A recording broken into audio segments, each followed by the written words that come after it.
caddis hatches can be some of the most frustrating hatches to hit if you're a fly fisherman.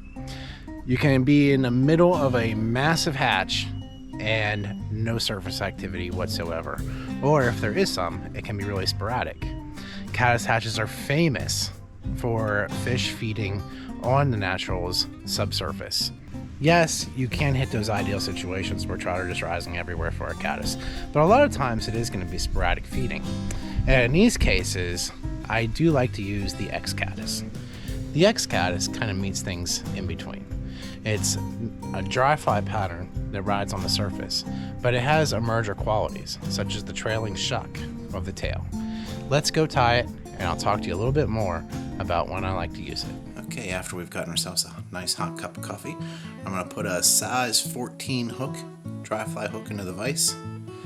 Use some olive thread. This is 8/0. And I'm going to start right where I want the dub body to end. And that'll just serve as a nice visual reference for how far to take up that body so it doesn't crowd the eye of the hook too much. Take the thread back to about in line with the barb of the hook. And I'm going to use Sparkle Emerger yarn in olive brown. Doesn't take much to make a good nymphal shuck.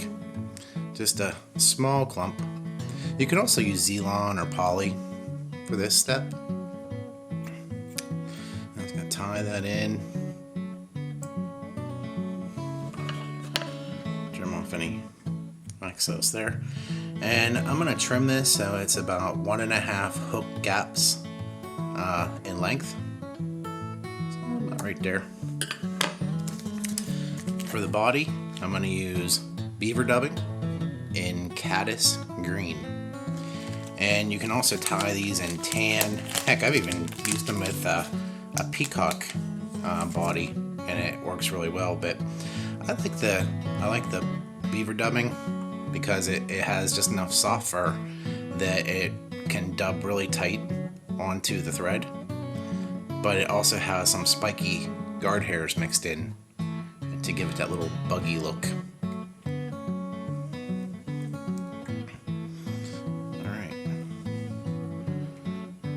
Once we've got up where we want to be, I'm just going to put a couple wraps of thread up to the eye of the hook, and that's going to create a nice little base for our deer hair wing, just so that it doesn't roll on the shank.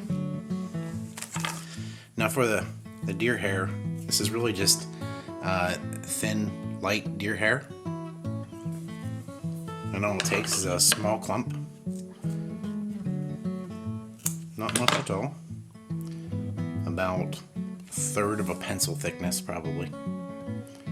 We're going to put that into our stacker. Tap it down. And there we have most of our tips aligned. And we're going to make it so that it's just short of the bend of that hook. Secure it with a couple loose wraps and then pull down and secure it tight. And I usually like to go about halfway and put another turn or two just to hold that in place.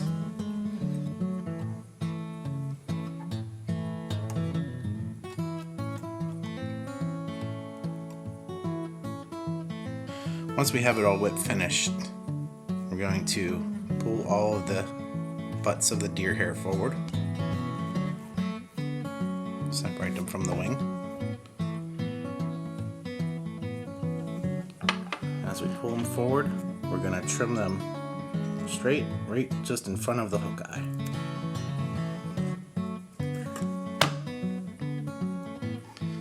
Can bend those back up a little bit. But there you go, X Caddis. As I was tying this fly, I was thinking of all the different times that I use an X Caddis. And it's not just during caddis hatches. A lot of times when fish are hitting the emerger stage of a mayfly hatch, that's a good time to try an X Caddis too. Although 14, 16, and 18s are the sizes that I use the most with an X Caddis, I do occasionally tie them in size 12s on down to 20s. And sometimes those 20s with that deer hair wing are a lot easier on the eyes to see when you're fishing over a midge hatch. Truth is, there's no wrong time to fish an X Caddis. It's a truly versatile pattern that belongs in every fly fisherman's fly box. See you next time.